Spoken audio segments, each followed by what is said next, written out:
Welcome back to the channel. My name is Shelby, aka 88 Fox. Today we're going to do something a little bit different.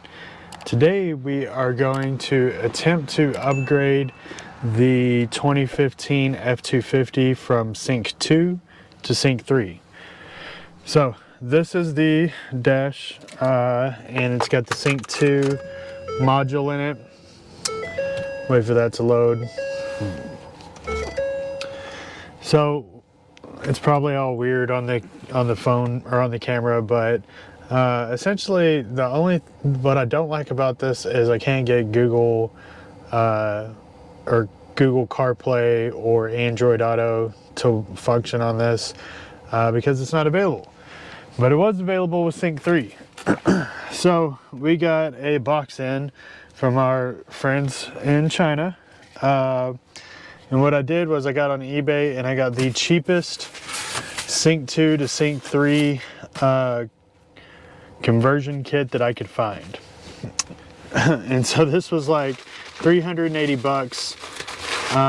These used to be a lot more expensive, but with the release of Sync 4, that's more desired now, but they don't have like Sync 2 to Sync 4 retrofit kits yet. So we're going with Sync 3, which will do everything that I want to do. Pretty well packaged. So let's see.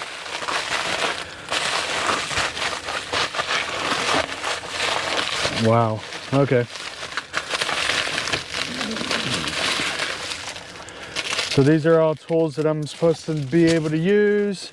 This is going to be my USB adapter, which should fit right up here.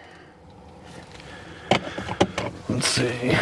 We've got a OBD2 scanner right here. I'm not exactly sure what that's for because I think that they're supposed to already pre-program all this, but we'll see. And then it came with some tools. So a screwdriver, or well, a Torx bit, 7 mil it looks like, and then some dash removal stuff. And then it looks like at the bottom here we've got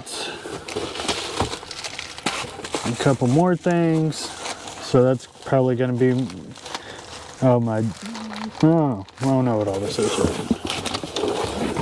Comes with a glass protector. Yeah, that's nice.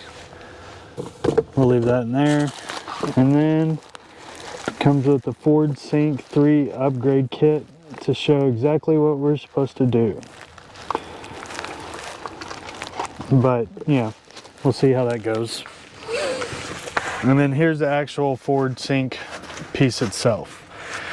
So what I'm going to do is I'm going to go ahead and open all this stuff up, read up a little bit, and probably going to try to pop this trim out and get it ready.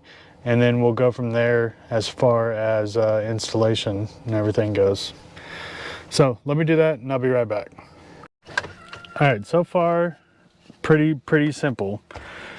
So if you put this back up here, there's two screws, one right here and one back here, that are underneath a couple little modules. So you've got your 120 volt, and then your cigarette lighter and your brake regen. You pop those out with, I just used the provided tool, and then it actually came with the correct size 7mm to take those out, and there's just those two. Once you get those out, all you got to do is pick this up and then pull on it, and then you get it to a step of right here.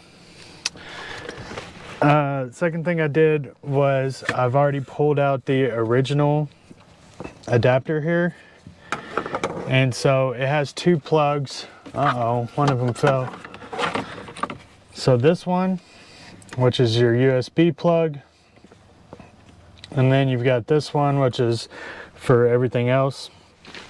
That doesn't match the same as this pigtail at the top, but the USB plug does.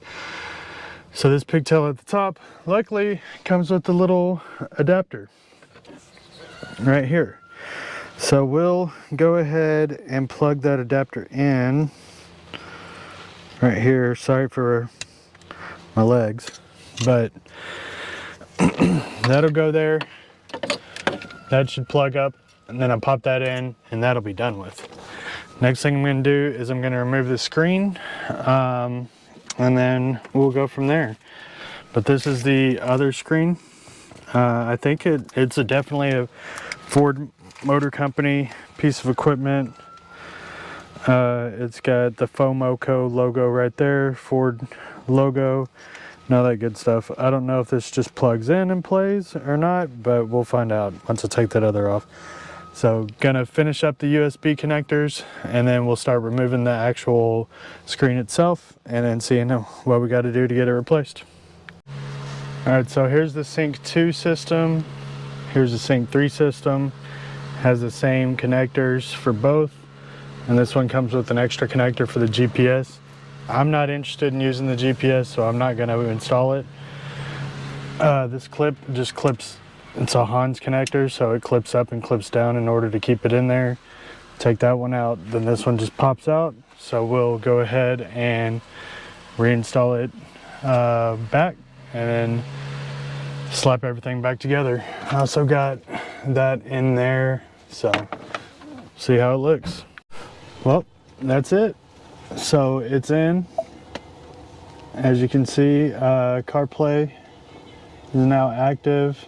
Gonna have to do, I think I'm gonna adjust the date. Yeah, adjust the time and date and do some different stuff, but audio works.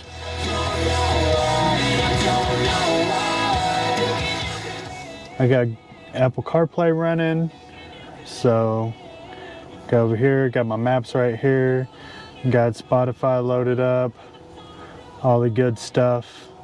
And then if I want to go back to the sync menu, I just go over here, hit sync, come back to it. But I've found that I just hang out in CarPlay. And then let's see, I haven't tested any of this stuff yet. So volume